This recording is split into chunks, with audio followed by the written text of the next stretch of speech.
Theo Vaughn and Joe Rogan, I think, are different animals than any of this. Like, I wouldn't say I don't think they're part of any machine. Don't you think they're but they are still in the right wing ecosystem? Wouldn't you agree?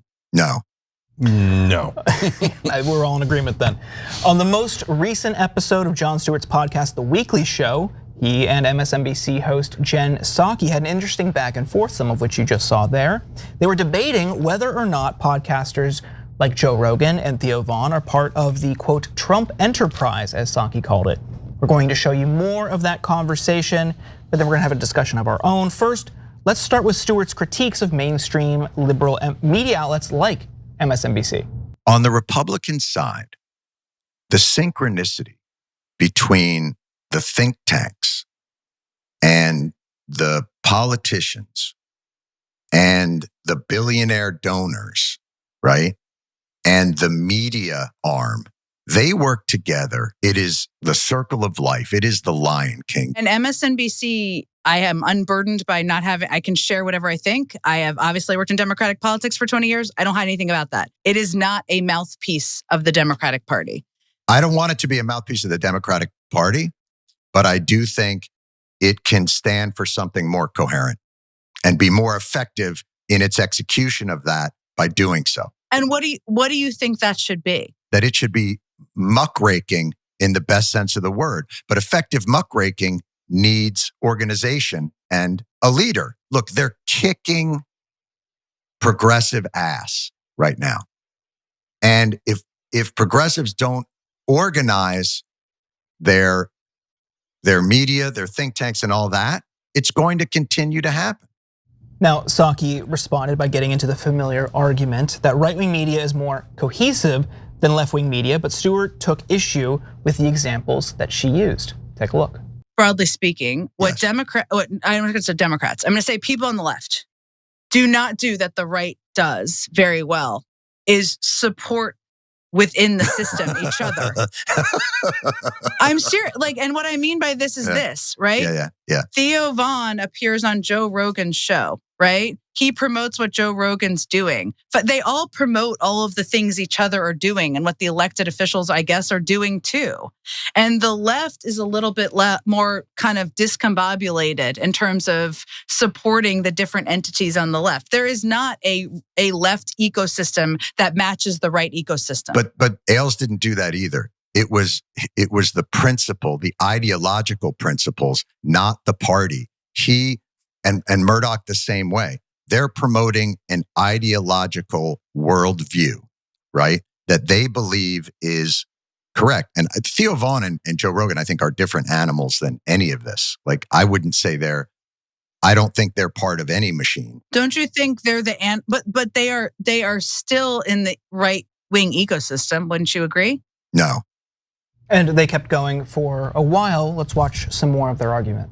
I would think they're in. No, I would consider them in a more probably libertarian comedic complex. More along the lines of and if you watch or listen to their shows, a lot of times it's just pure like goofing off. Has nothing to do with politics, and oftentimes, but almost entirely. But they are supportive of the Trump enterprise, is what I mean. So maybe I'm loosely putting them in that category. I think they are supportive, but not. They are not relentless in the Trump enterprise. Like, they are not Charlie Kirk. They are not Ben Shapiro. Like, they are very different animals. They are not invested in that now that you get picked up and like go to the headlines of media. But on balance, that's not what their shows are about. Well, there's a lot to break down here. Brett, you were shaking your head vigorously. What was that about? So Jen Psaki already believes that she's already right about stuff. Oh yeah. She and you see her just go like, no, I am part of MSNBC. I get to do whatever I want and say whatever I want. Yes, because you were the press secretary. You were already chosen because you believe what the party wants you to say, and you say what that you are in a single circle Venn diagram of that stuff. The rest of the country's outside it.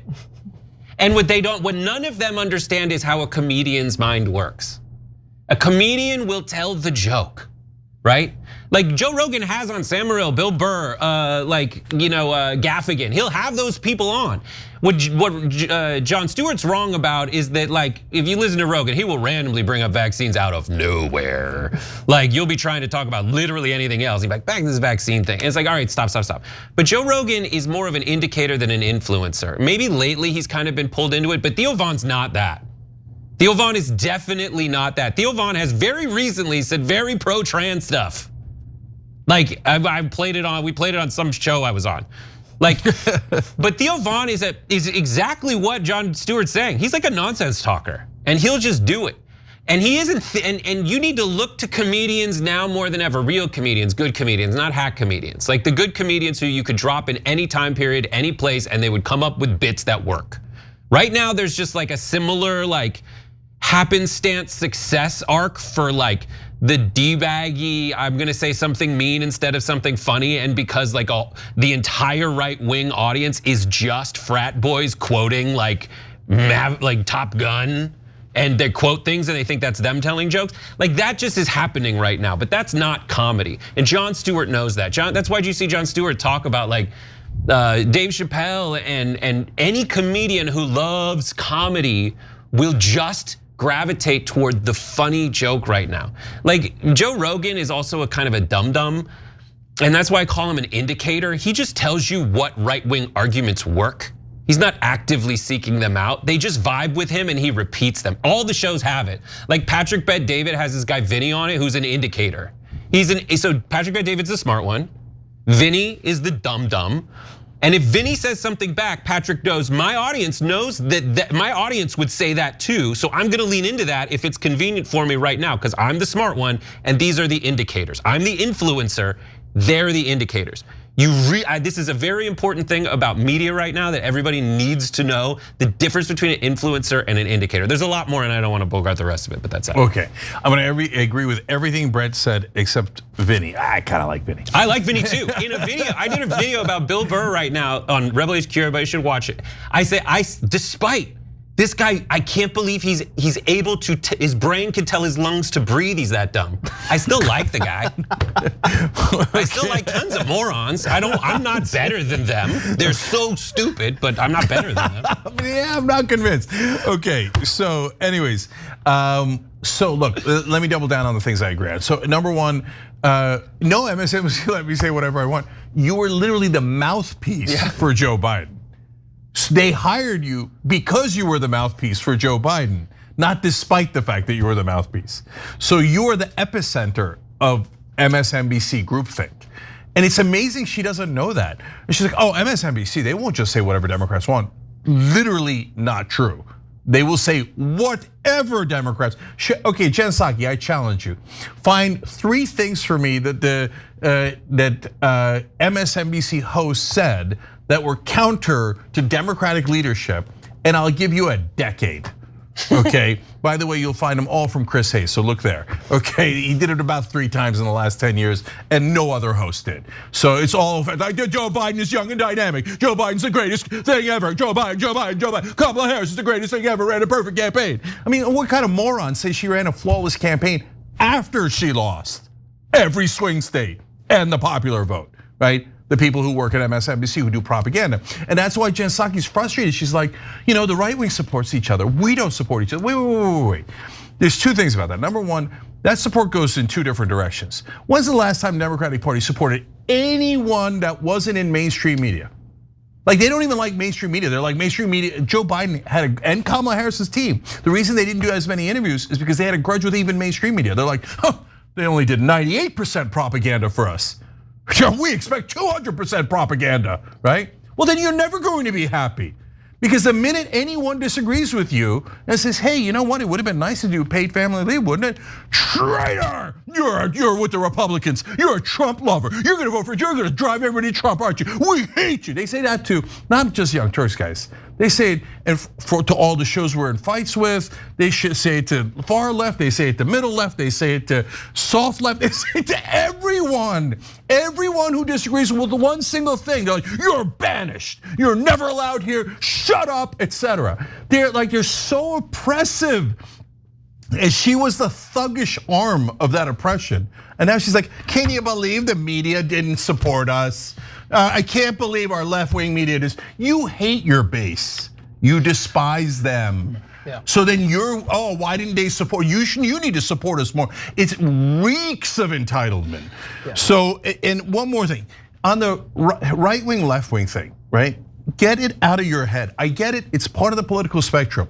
But Rogan and Theo and those guys, they're not right or left-wing. Even Portnoy's not left or right-wing. They're the bro wing. It's totally different. So almost all of them are pro-choice. Almost all of them are anti-war. And they're not BSing because they're not right-wingers. There's something different. Me no understand everything is right or left-wing.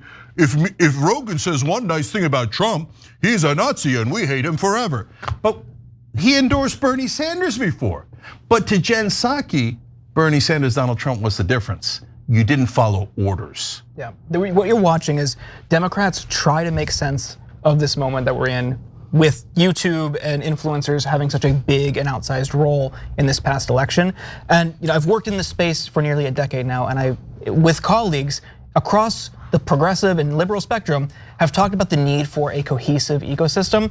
And it's funny to see her talk about that when, just to give you a picture of how they interacted with organizations that were even mostly supportive.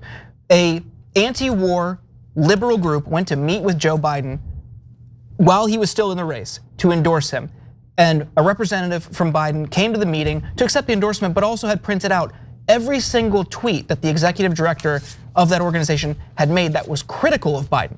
So even when they're accepting, like celebrating a meeting to talk about an endorsement, they will still remind you have to be completely and totally loyal and submissive. You're not going to build an ecosystem when that is your attitude toward people who are even moderately critical. So there's two things. One is Jen Psaki wants this to be the answer. She wants what she's saying to be right. It's not. It would be so much simpler for her if she could say that Joe Biden or that Joe Rogan is right wing. That would be easy. It's not the case. But also you have to come to the table understanding what is actually important and what are actual important disagreements versus what are things we can disagree on and walk away from. And everybody should go rewatch Anna's interview with Sean O'Brien, where he talks about something very similar happening. It's not just the one thing that Jordan's talking about. It happens over and over again. And the slight difference, the second thing is the same stuff. Everyone on the right still has the same instinct they're accusing the left of having and acting on. Just the people on the right don't act on that disagreement because they all know what power they don't have, and they know they'll have more power in the devil's bargain of right-wingism if they just go along with Trump right now. And it's never been more obvious that that's the case. They push around when they can, but they seldom get out over their skis and overextending a power that ends up ruining the plane flies apart. That's the difference, I think. Yeah, super last thing here, guys, couple of things. Number one, we had a poll in the live chat. We're live 6 o'clock Eastern every day, Monday through Friday. And are Joe Rogan and Theo part of the Trump enterprise? I'm curious to see how you guys voted on that. Look at that, 63% still say yes. That's amazing. Look, I love that we do a show where the audience can disagree with us and sometimes does, even though we're this passionate about it. Okay, you're frustrated about it. It's okay. It's okay. Well, I just think it's a misunderstanding because you can be unwillingly or unwittingly a part of the Trump enterprise. They're all getting used because in ways guys, that they don't. That's okay. For the 63% that voted, we love you guys, but we disagree because then if you froze it in time of Rogan in 2016, you could have argued that he was part of the Bernie enterprise. And of course he wasn't part of the Bernie Sanders enterprise because he's not part of any enterprise. Look, back when Rogan and I used to talk, he told me, look, I'm super lucky, I have FU money. And you know what that allows me to do? It allows me to tell everybody to F you, okay? And so he's like, and I believe him. So he has his actual opinions. And I've gotten super mad about those opinions. Some of those opinions, right? That's normal, but this is this old way of thinking. Oh, he endorsed Trump, and Brett's 100% right. Because Jen Psaki doesn't want to think we lost the middle. We lost the election, we lost America. No, everyone that voted for Trump is the worst person in the world and part of the Trump enterprise. And so, by the way, that interview with Sean O'Brien that Anna did is on Young Turks' main channel on YouTube. And lastly, Jon Stewart 2028. And I could prove to you guys that Rogan and those guys are not right wing, because if it was Jon Stewart versus an establishment Republican like Tom Cotton or Ted Cruz, I guarantee you that Rogan, Theo, Von, and all of them would support Jon Stewart and not the establishment Republican. Thanks for watching the Young Turks, really appreciate it. Another way to show support is through YouTube memberships. You'll get to interact with us more. There's live chat emojis, badges. You've got emojis of me, Anna, John, JR, so those are super fun. But you also get playback of our exclusive member-only shows and specials right after they air. So all of that, all you gotta do is click that join button right underneath the video. Thank you.